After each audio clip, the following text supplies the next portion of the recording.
Hello mga katao, may hapon sa inyo matalang mga katao, nag-alas 5 ra o karon mga katao kay ngano gikapoy mga katao ay wala na lang ko na overtime mga katao. Miskan nami overtime mga katao, ana ko na overtime kay ngano gikapoy ko nya usa pa kinahanglan ko na ako'y paliton mga katao na ako'y adto.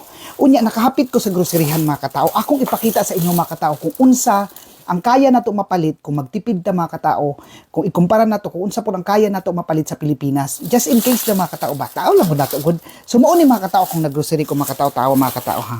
Duha ka cellophane na akong napalit na yung ani mga katao, nanay ko itlog, ang bills tanggalon na nato diha. Tapos duha ka kuan ang anak ko napalit.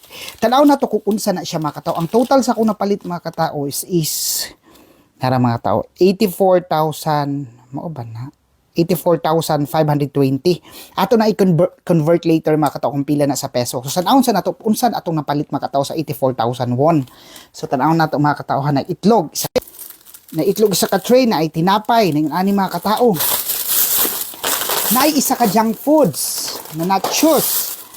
Na ay mangga mga katao. Kaning mangga mga katao, duha ka piraso mga katao, pero ang kantidad ana niya mga katao nasa 8,900 won or almost na ana siya sa 300 pesos mga katao. Duha ra ha. Pag nag-discount siya mga katao, 5,000 na lang, nasa 200 almost na siya.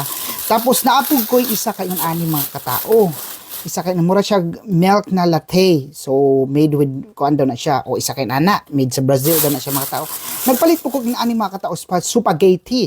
Spaghetti na pwede rin mo i-microwave. Unya nagpalit po kog saging. Kaning saging ni sa Pilipinas mga katao. Kaning saging sa Pilipinas ang presyohan ani niya mga Philippine banana mga katao. Ang presyohan ani niya mga katao wala ko kabalo mga katao pero sale na siya mga katao pod. Wa man siya price. So nagpalit po kog ani mga katao prang salad mga katao, no brand na siya. Ang no brand diri mga katao mura na siya mga kanang mga branded siya pero kuan siya kanang less ang iyang iyang price. So nagpalit po ko og pinya.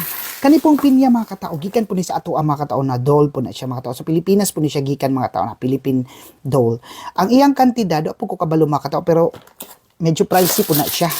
So usa pa akong nagpalit ko og chicken ready to eat na mga katao, nag-discount ko na siya mga katao from 9,000 na 6,000 na lang. So 6,000 mga nasa 200 plus po na siya mga katao. Nagpalit ko kung tinapay mga katao kay pag magtimo-timo ko mga katao o kanang mga break time na ko mga katao, tinapay po na siya mga katao. So nagpalit pa jud ko og sa man ni.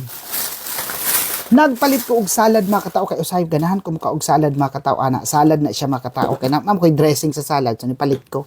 So nagpalit pa jud ko og gloves kay dalahon ni nako dito sa ako ang trabahoan mga katao kay na wa ni libre na gloves. Nagpalit ko og sausage na sausage 1 na koy mga hotdog nagagmay sausage og sausage 2